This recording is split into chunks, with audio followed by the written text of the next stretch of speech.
Amados irmãos, eu vos saúdo com a paz de nosso Senhor e Salvador Jesus Cristo. Nesta oportunidade, sempre com a ajuda de Deus, trataremos do seguinte tema: a preservação da sã doutrina nestes últimos dias, trabalhosos e difíceis. Querido obreiro, não se esqueça. A Bíblia Sagrada não é um simples livro. A Bíblia Sagrada é a inspirada, a inerrante, a infalível, a absoluta, a completa e a eterna Palavra de Deus. Que o Senhor nos ajude na exposição de sua Palavra eterna. Que Deus nos abençoe. Introdução. Se não lermos com atenção a história da Igreja Cristã, seremos levados a pensar que o primeiro concílio de Nicéia, ocorrido no ano 325, solucionou rápida e definitivamente uma das crises mais agudas já enfrentadas pela ortodoxia cristã: o arianismo. É bem provável que os 318 bispos que participaram do encontro, convocado pelo imperador Constantino Magno, hajam tido a mesma impressão. Os debates centraram-se entre o diácono Atanásio, o pai da ortodoxia cristã, e o falso presbítero Ário. Se o primeiro defendia com ardor e fervor a cristologia autenticamente bíblica, afirmando ser o Senhor Jesus Cristo verdadeiro homem e verdadeiro Deus, o segundo argumentava, com astúcia e fina sutileza, que o Filho, apesar de suas primazias e excelências, não era da mesma substância do Pai, não sendo, portanto, nem eterno, nem divino.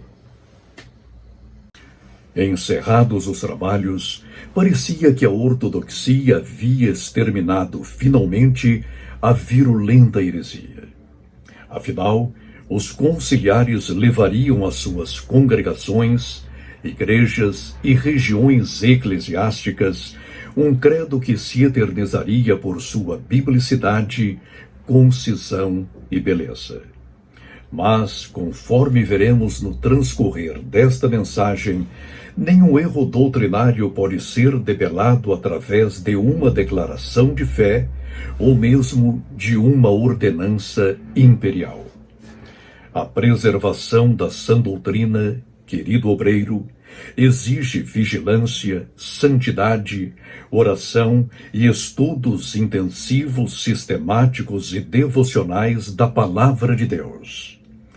Que esta lição de história inspire-nos a zelar pelas autênticas verdades bíblicas e pentecostais.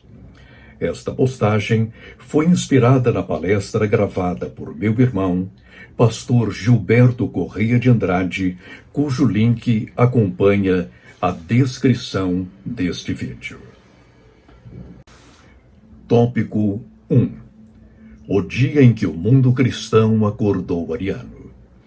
No dia 13 de junho do ano 313, o cristianismo recebeu o benefício imperial da tolerância.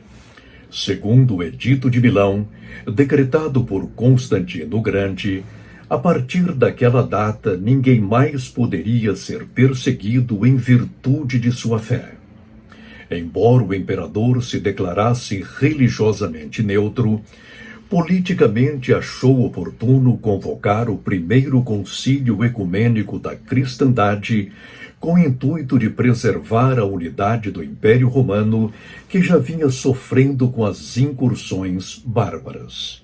E ele não queria agora que os seus mais leais e preciosos súditos se dividissem por causa de questões teológicas. Ponto 1. O primeiro concílio de Nicéia.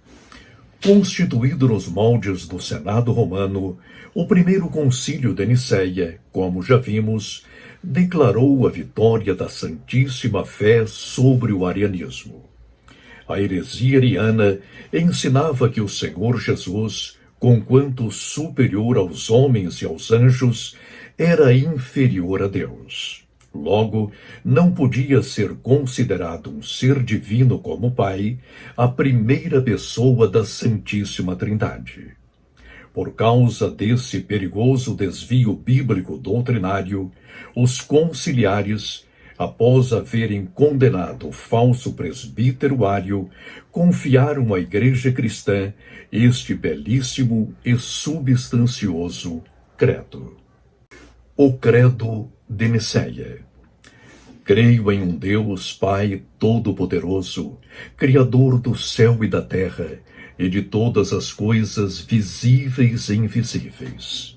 E em um Senhor Jesus Cristo, o unigênito Filho de Deus, gerado pelo Pai antes de todos os séculos, Deus de Deus, luz da luz, verdadeiro Deus de verdadeiro Deus, gerado, não feito, de uma só substância com o Pai, pelo qual todas as coisas foram feitas, o qual por nós homens e por nossa salvação desceu dos céus, foi feito carne pelo Espírito Santo da Virgem Maria, e foi feito homem. E foi crucificado por nós sob o poder de Pôncio Pilatos. Ele padeceu e foi sepultado, e no terceiro dia ressuscitou conforme as Escrituras. E subiu ao céu e assentou-se à direita do Pai, e de novo há de vir com glória para julgar vivos e mortos, e seu reino não terá fim. E no Espírito Santo, Senhor e vivificador, que procede do Pai e do Filho, que com o Pai e o Filho conjuntamente é adorado e glorificado, que falou através dos profetas. Creio na Igreja una, universal e apostólica, reconheço um só batismo para a remissão dos pecados, e aguardo a ressurreição dos mortos e da vida do mundo vindouro. Amém. Ponto 2. O arianismo reage e ameaça a Igreja de Cristo outra vez. Não obstante a firmeza bíblica, ortodoxa e eclesiástica do credo niceno, os discípulos do falso presbítero Ário não se curvaram às decisões conciliares de Nicéia, nem se prostraram perante a soberania das Sagradas Escrituras.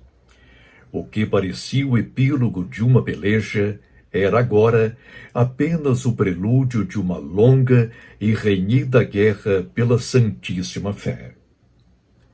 Fim do primeiro concílio de Nicéia, a heresia ariana não demoraria a reagir. Com a morte de Constantino o Grande, os arianos tornam-se ainda mais insolentes, enfatuados e blasfemos. Perseguem a Atanásio, cooptam bispos e tomam igrejas. Segundo escreveria mais tarde Jerônimo, 347 a 420, o mundo dormiu cristão e acordou ariano. Ponto 3. Uma heresia teimosa. O arianismo daria ocasião ainda ao Concílio de Constantinopla, convocado por Teodósio I, o imperador que finalmente declarou o cristianismo como a religião oficial de Roma. Realizado em 381, esse concílio veio, enfim, consolidar o cristianismo bíblico, conhecido também como niceno ou ortodoxo. Não pensemos, todavia, querido irmão, que os decretos niceno-constantinopolitanos foram suficientes para conservar a sã doutrina. Ensina-nos a história da Igreja Cristã que as verdades bíblicas só hão de ser preservadas através de um avivamento contínuo e genuinamente bíblico. Tópico 2. Somente um avivamento contínuo e autenticamente bíblico preservará a legítima fé pentecostal. Em nossa luta contra a heresia, querido irmão, só viremos a ser bem-sucedidos se nos mantivermos avivados conforme os padrões da Bíblia Sagrada. Por essa razão, voltemo-nos à Palavra de Deus, à vida de oração, à santidade de vida e à conquista de almas para Cristo. Que a evangelização e a obra missionária sejam a nossa prioridade máxima. Ponto 1. A volta à Palavra de Deus. A história da Igreja Cristã não registra avivamento algum que haja começado sem o retorno imediato, consciente e incondicional à Bíblia Sagrada, a inspirada e inerrante Palavra de Deus. Sigamos, pois, o exemplo da Igreja Apostólica. Abramos as nossas Bíblias em Atos capítulo 2 e versículo 42. E perseveravam na doutrina dos apóstolos, e na comunhão, e no partir do pão, e nas orações. Portanto, se não estivermos fundamentados nos santos profetas e nos apóstolos de nosso Senhor, não experimentaremos avivamento algum. Ponto 2. A volta à vida de oração. A Igreja Apostólica era forte na oração porque era poderosa na Palavra de Deus. Seus clamores e intercessões eram simplesmente irresistíveis, segundo registra o evangelista Lucas. E tendo orado, moveu-se o lugar em que estavam reunidos, e todos foram cheios do Espírito Santo e anunciavam com ousadia a palavra de Deus. Atos capítulo 4 e versículo 31. Ponto 3. A volta à santificação. A Igreja Apostólica sabia muito bem que a santificação não era simples doutrina ou mera teologia. Antes, constitui-se num ensinamento divino a ser colocado em prática no cotidiano de cada homem e mulher que professa o nome de Cristo. Doutra forma, ninguém estará apto a tomar parte no arrebatamento dos santos, conforme a exortação apostólica. Segui a paz com todos e a santificação, sem a qual ninguém verá o Senhor. Hebreus capítulo 12 e versículo 14. Ponto 4. A volta ao serviço de evangelização e missões. Uma igreja bíblica, orante, intercessora e santa, jamais haverá de descurar da evangelização e da obra missionária. Aliás, uma igreja avivada e autenticamente pentecostal proclama o evangelho a tempo e fora de tempo. Eis o que nos ordena o Senhor Jesus Cristo. Mas recebereis a virtude do Espírito Santo, que há de vir sobre vós, e ser-me-eis testemunhas tanto em Jerusalém como em toda a Judeia e Samaria, e até aos confins da terra. Atos capítulo 1 e versículo 8. Tópico 3. As ameaças contra o movimento pentecostal. O movimento pentecostal é constrangido a viver atualmente com pelo menos 4 estratificações teológicas. Essa diversidade, querido irmão, vem arruinando a sã doutrina e drenando as forças de uma igreja que até há poucas décadas era inimitável em sua evangelização, obra missionária e vida cristã prática. Ponto 1. A doutrina oficial das Assembleias de Deus. Com muito temor e reverência, ouso declarar que a doutrina de minha igreja é perfeita e plenamente bíblica, porquanto não rejeita a atualidade do batismo com o Espírito Santo, dos dons espirituais e ministeriais e da operação do sobrenatural hoje e em nosso meio.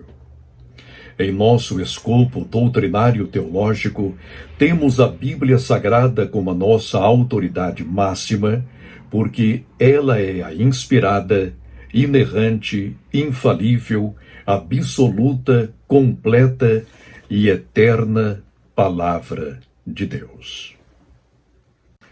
Ponto 2. O misticismo pentecostal.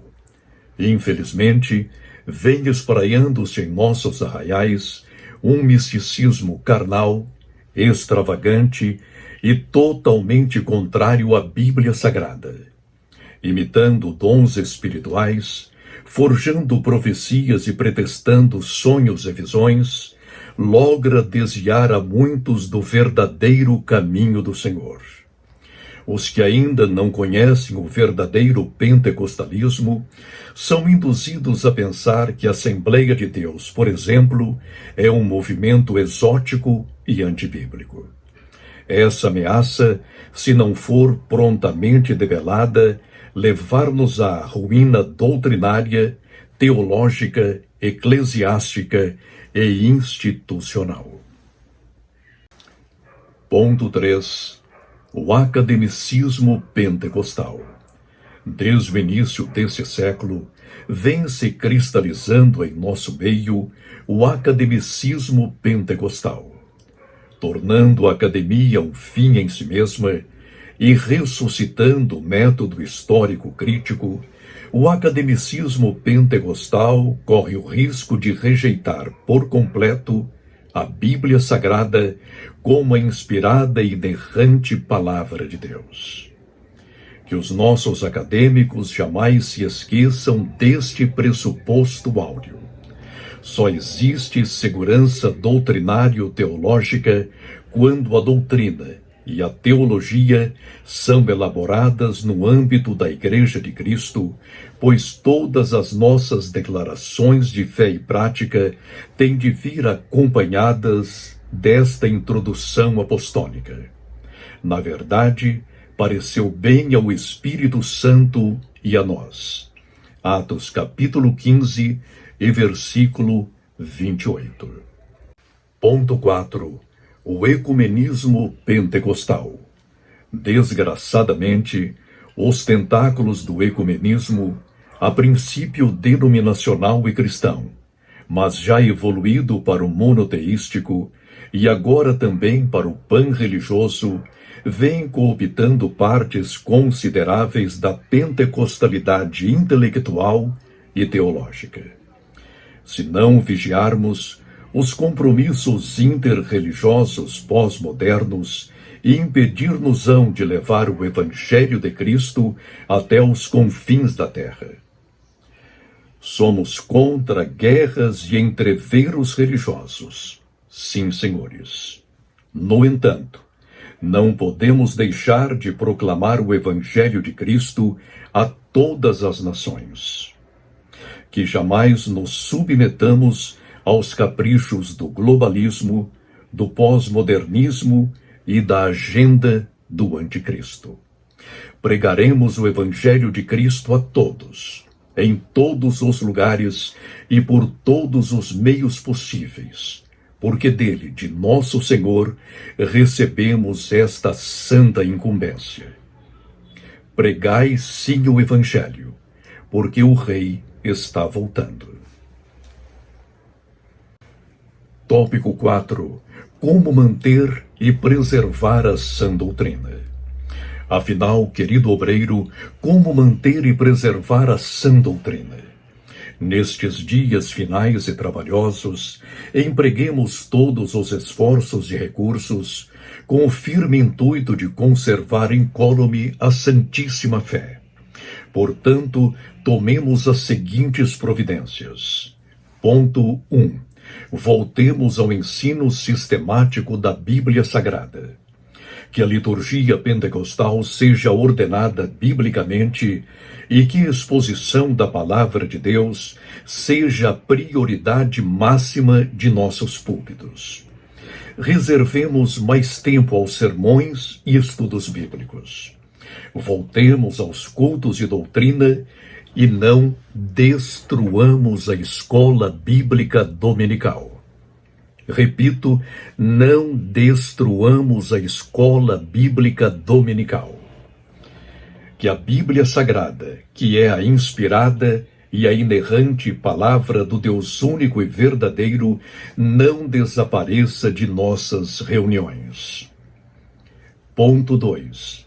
Incentivemos a leitura da Bíblia Sagrada, a oração e a disciplina espiritual.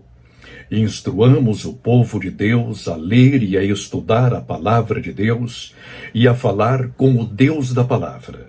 Que a Bíblia Sagrada, a oração, o jejum e a prática das boas obras e a prática da justiça sejam as nossas mais altas urgências. Ponto 3. Observemos os critérios bíblicos na consagração de novos membros ao santo ministério. Sejamos criteriosos na ordenação de novos ministros ao santo ministério. Que sejam estes homens comprovadamente santos, batizados com o Espírito Santo, aptos a ensinar e que não paire dúvida alguma quanto à sua chamada divina. A Igreja de Cristo requer homens piedosos, que tenham valor e que se entreguem incondicionalmente ao Cordeiro de Deus. Ponto 4. Mantenhamos nossos seminários e institutos bíblicos livres dos tentáculos oficiais. Que os nossos seminários e institutos bíblicos não se atrelem aos órgãos governamentais, cobiçando reconhecimentos e titulações, mas fiéis à Bíblia Sagrada, ao nosso credo e à nossa declaração de fé, que se firmem como postos avançados do reino de Deus e que jamais deixem de fazer a apologia do Santo Evangelho. E que, na hermenêutica bíblica, utilizemos o método canônico de interpretação. Ou seja, a Escritura é suficiente para interpretar a Escritura, pois o Espírito Santo, que está conosco e em nós, é o real intérprete da Palavra de Deus. Não misturemos, portanto, os supremos interesses do reino de Deus com os negócios do presente século. Ponto 5. Proclamemos as verdades pentecostais conforme as encontramos na Bíblia Sagrada, abominando o liberalismo teológico, a pós-modernidade eclesiástica e as investidas ecumênicas, sempre nocivos e deletérios à noiva do Cordeiro, apregoemos com autoridade e singeleza de coração as grandes verdades pentecostais. Antes de tudo, professamos: a Bíblia Sagrada é a inspirada e a inerrante Palavra de Deus. Portanto, ousamos proclamar que Jesus Cristo salva, batiza com o Espírito Santo, cura as enfermidades, opera sinais e maravilhas, e em breve, muito em breve, haverá de arrebatar a sua igreja. Ponto 6. Jamais compactuemos com a cultura do presente século, antes transformemo-la pelo Evangelho de Cristo. Que jamais nos conformemos com o presente século e que nunca venhamos adotar a agenda pós-moderna, cujo objetivo é descaracterizar o ser humano como imagem e semelhança de Deus. Por conseguinte, estaremos sempre aqui, com a ajuda do Todo-Poderoso, a defender a vida. Somos contra o aborto e a eutanásia. Estaremos aqui a defender também o casamento genuinamente bíblico, a união entre um homem e uma mulher no âmbito do matrimônio, conforme prescreve a Bíblia Sagrada. Aqui estaremos a defender ainda, com o mesmo ímpeto santo, todas as reivindicações e demandas da ética cristã. Nessa luta, querido irmão, só viremos a ser vitoriosos se estivermos revestidos do poder do Espírito Santo. Ponto 7. Esperemos em ordem santa o retorno de nosso Senhor. O arrebatamento da Igreja de Cristo é iminente. Sim, é iminente. Não nos dispersemos. Olhemos, vigiemos e oremos, santifiquemo-nos. Ergamos nossos olhos para o alto, pois o Rei já está voltando. Maranata. Conclusão. Quando o mundo dormiu cristão e acordou ariano, o corajoso Atanásio de Alexandria não se deixou tomar pelo medo. Ergueu-se como homem de Deus, desafiou o maligno Ário e não temeu a fúria de poderosos imperadores que, seduzidos pelo arianismo, buscavam agora destruir a Santíssima Fé.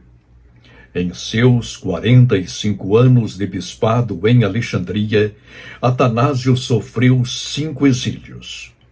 Todavia, foi até o fim.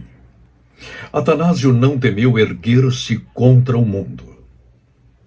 Atanásio contra o mundo. Que lição para nós!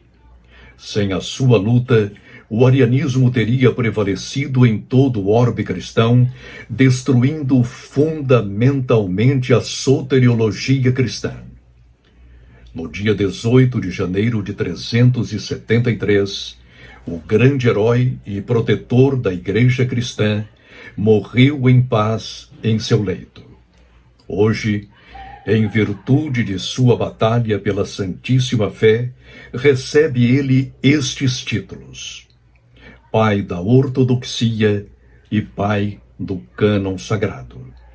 Portanto, queridos irmãos, é chegado o momento de batalharmos com mais bravura e ardor contra as heresias e erros doutrinários. Sejamos corajosos e defendamos a Santíssima Fé. Se for necessário, ergamo-nos contra o mundo. Oremos. Senhor nosso Deus, Criador de todas as coisas e Criador do ser humano. Senhor, dá-nos coragem. Vivemos, Senhor, os últimos dias desta dispensação. Dias difíceis, trabalhosos, selvagens, incongruentes, essencialmente malignos. Por esse motivo, eis-nos aqui à tua disposição para batalhar em favor da Santíssima Fé. Não nos deixes cair. Que a tua palavra, Senhor, esteja em nossa mente e em nosso coração. Que a empunhemos sempre. Que a preguemos a tempo e a fora de tempo. Porque em breve, Senhor, voltarás para levar a tua amada noiva para os céus. Senhor, que a lição de Atanásio esteja diante dos nossos olhos. Senhor, que nos ergamos contra o mundo para defender o santo evangelho de nosso Senhor e Salvador Jesus Cristo. Em breve, Senhor, hás de voltar para levar a tua igreja. Mas enquanto estamos aqui, sê conosco nesta crise. É o que te pedimos em nome de nosso Senhor Jesus Cristo, verdadeiro Deus, verdadeiro homem, luz de luz e Deus de Deus. Amém. A todos, a paz de nosso Senhor e Salvador Jesus Cristo.